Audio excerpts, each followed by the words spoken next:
Mes créations n'arpentent pas le monde éveillé en tuant des mortels pour le plaisir. Vous croyez que les rêves ne peuvent pas mourir? On n'a qu'à vérifier. Qui que je sois au fond de moi, je ne suis jugé que par mes actes. Qu'est-ce qu'il y a de pire?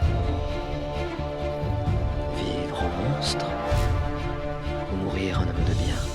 Un grand pouvoir implique de grandes responsabilités. Bonjour à tous et bienvenue pour cette nouvelle vidéo, c'est Matt et aujourd'hui je suis là pour parler série télé avec une série qui est sortie sur Netflix, la fameuse série The Sandman, adaptée d'un comics écrit par Neil Gaiman, grand auteur de fantasy fantastique. Et donc ce fabuleux comics est adapté en série TV sur Netflix en une série de 10 épisodes avec un épisode 11e bonus. Qu'est-ce que raconte en fait Sandman? Ça raconte l'histoire un petit peu du marchand de sable. On suit Morpheus qui est donc le marchand de sable et il va se trouver que il y a un individu sur Terre, un riche propriétaire qui va diriger un petit peu les choses occultes. Il va faire une espèce de magie noire pour capturer la mort parce qu'il voudrait faire revenir à la vie son fils qui est mort. Et en fait, c'est pas la mort qui va ramener à la vie, il va donc faire ramener dans son monde Morpheus et il va l'emprisonner. Et donc Morpheus va se retrouver prisonnier. Il va donc s'enfermer, il va pas vouloir communiquer avec celui qui l'a enfermé, donc du coup celui-ci va le garder enfermé pendant 100 ans. Ce qui fait qu'en fait, vu qu'il n'y a plus de marchand de sable, une nouvelle maladie va apparaître dans le monde, mais la maladie du sommeil, où certaines personnes ne vont plus jamais se réveiller, parce que voilà, Morpheus était un petit peu le dieu des rêves, le dieu du sommeil, c'est lui qui gérait tout ça. Et donc pendant 100 ans, il va forcément se passer beaucoup de choses. Un être qu'il avait créé, Morpheus, qui est un petit peu un tueur dans son monde de cauchemar, voilà, va réussir à venir dans d'autres mondes, donc pendant 100 ans, forcément, il va sévir aussi, il va devenir un tueur très célèbre. Et au bout des 100 ans, voilà, bon, je vous dis pas forcément tout, mais Morpheus va réussir à s'échapper, et il va retourner dans son monde, et il va découvrir que son royaume, pendant 100 ans, s'est aussi détruit, et qu'il a perdu ses objets magiques qui lui donnent un petit peu tous ses pouvoirs, son sable, il a un collier, etc., un casque, et donc il va partir en quête pour retrouver ses objets magiques, et à travers cette quête, on va en découvrir un petit peu plus sur lui, sur tout l'univers en fait que propose The Sandman, parce que finalement il y a tous les dieux, le dieu de la mort, il y a les enfers, il y a Hadès, il y a tous les différents dieux, donc c'est toute une grande famille. Donc c'est un univers extrêmement riche et qu'on découvre à travers ces épisodes de Sandman. Qu'est-ce que je peux dire sur cette série? C'est assez lent. Je pense aussi qu'on peut diviser finalement la série en deux parties. On a cette première partie qui est plus centrée sur la recherche en fait de ces objets magiques.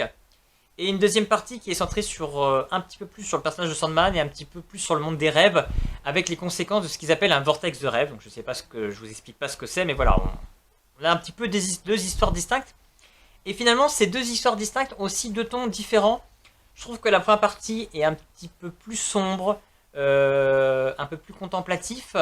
Et la deuxième partie est un peu plus rythmée, un peu plus d'action et un peu plus mode série télé, je trouvais un peu plus où on pose un peu plus d'intrigue, on insère un peu plus de personnages.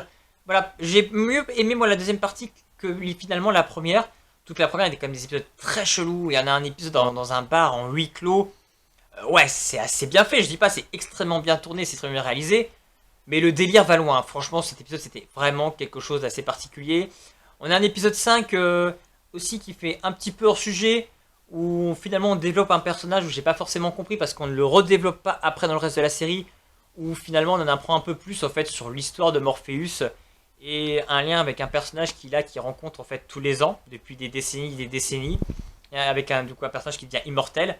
Ça me faisait un petit peu penser au roman d'Adi Larue de V.S. Schwab. S'il y en a qui le connaissent pas, je vous invite à aller le découvrir, c'est un super roman. Mais il ressemble un petit peu du coup dans la veine un petit peu du coup de Sandman parce que c'est un roman très lent, assez contemplatif, mais super prenant dans le terme de l'histoire, en termes d'écriture, et en termes de sujets qui sont développés, et de tout ce sujet un petit peu de l'immortalité éternelle. Donc on a cet épisode qui s'apportait pas grand chose finalement à l'histoire, mais que moi j'ai trouvé intéressant, personnellement. Donc je trouve que le tout il y a un joli univers, cette série a un joli univers, il y a des très belles scènes d'action, l'univers des rêves c'est vraiment très beau, on voit qu'on peut aller très loin. Toute la deuxième partie, en fait, nous développe tous la force que peuvent avoir les rêves. C'est aussi très intéressant. Dans la première partie, on a en plus des personnages assez connus. On a un petit peu le personnage une descendante de Constantine qui est aussi montré. Donc Voilà, ça fait référence à des choses qu'on peut connaître aussi. Et puis le 11e épisode bonus, ouais, clairement ça apportait pas grand chose. C'était du cadeau comme ça, mais voilà, ça, on limite, on peut s'en passer. Mais bon, ça fait toujours plaisir de replonger un petit peu dans l'univers, mais c'était plus du bonus. Série intéressante, à voir la saison 2 ce que ça va donner. Peut-être qu'il me faudrait un petit peu plus de rythme, que Morpheus soit un peu plus démonstratif, l'acteur est un peu mono-expressif. Mais ça colle au personnage qu'ils ont voulu développer et à son caractère, donc pourquoi pas. Donc j'attends vraiment la suite et de voir comment tout ça va évoluer. Donc si vous aussi vous avez vu The Sandman, n'hésitez pas à me laisser un petit commentaire pour me dire ce que vous en avez pensé. Et puis nous en attendant, on se retrouve bientôt pour une prochaine vidéo. A bientôt.